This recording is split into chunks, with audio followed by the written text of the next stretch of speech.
Anne-Claire Coudray, née le 1er février 1977 à Rennes, en France, est l'un des visages les plus en vue de la télévision française, présentant le journal du week-end sur TF1 depuis 2015.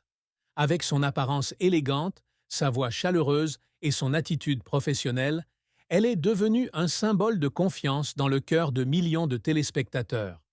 Pourtant, derrière le glamour de sa brillante carrière, la vie personnelle d'Anne-Claire cache des recoins sombres qu'elle dévoile rarement.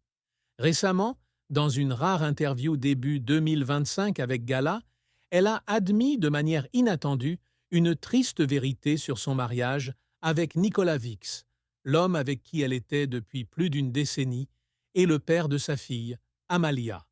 Bien qu'ils ne soient pas officiellement mariés légalement, Anne-Claire et Nicolas ont construit une relation solide depuis 2015 qui est perçue par le public comme un véritable mariage. Au fil des années, elle a décrit Nicolas comme un roc, l'aidant à équilibrer une carrière exigeante et une vie de famille. Cependant, dans une conversation avec Gala, elle a révélé pour la première fois que la relation n'a pas toujours été le paradis qu'elle décrivait autrefois. Il y a eu des moments où j'avais l'impression de vivre dans une coquille parfaite, mais la vérité était que nous étions confrontés à des fossés insurmontables, a-t-elle déclaré, la voix triste. Anne-Claire a admis que la pression du travail, avec de longs week-ends sur le tournage, l'avait éloignée de Nicolas. Je l'aime, mais je ne peux pas nier qu'il y a des jours où j'ai l'impression de l'avoir perdu, simplement parce que je n'ai pas pu être là quand il avait le plus besoin de moi. Cette triste vérité n'est pas un divorce public, ni un scandale bruyant, mais un aveu que leur amour, bien que profond, a souffert de fissures qui ne peuvent être complètement réparées.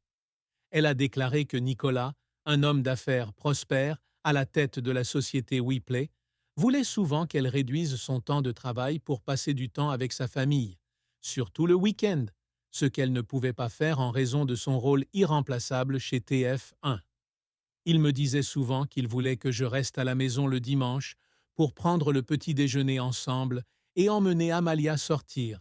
Mais je devais toujours partir avant l'aube, a-t-elle partagé, les yeux remplis de larmes. Cet aveu marque la première fois qu'Anne-Claire révèle sa vulnérabilité, brisant l'image de la femme forte que le public connaît. Il ne s'agit pas seulement de la tristesse d'une relation brisée, mais aussi du tourment d'une femme qui doit choisir entre sa passion professionnelle et le bonheur familial. Une vérité qu'elle a gardée cachée dans son cœur pendant de nombreuses années.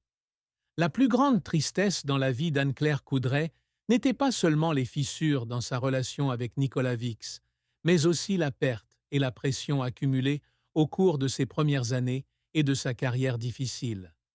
L'une des douleurs les plus profondes qu'elle ait jamais vécues fut la séparation d'avec sa famille durant ses jeunes années, lorsqu'elle dut quitter sa ville natale de Locmaria-Ker, dans le Morbihan, pour poursuivre son rêve de devenir journaliste.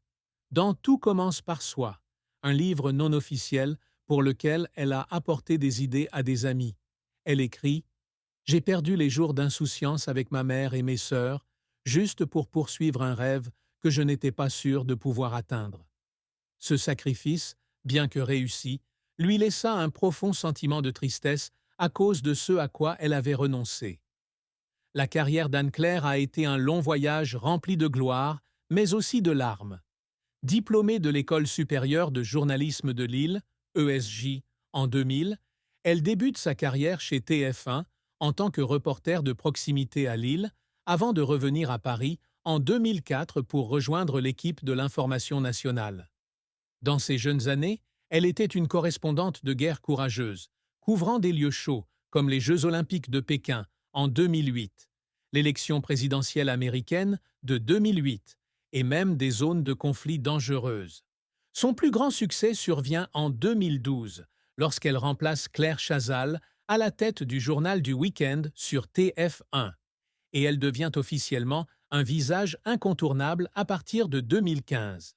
Elle s'illustre également avec de grandes émissions comme le défilé militaire annuel du 14 juillet avec Gilles Boulot ou des entretiens exclusifs avec des célébrités comme Céline Dion, 2024, et Stromae, 2022.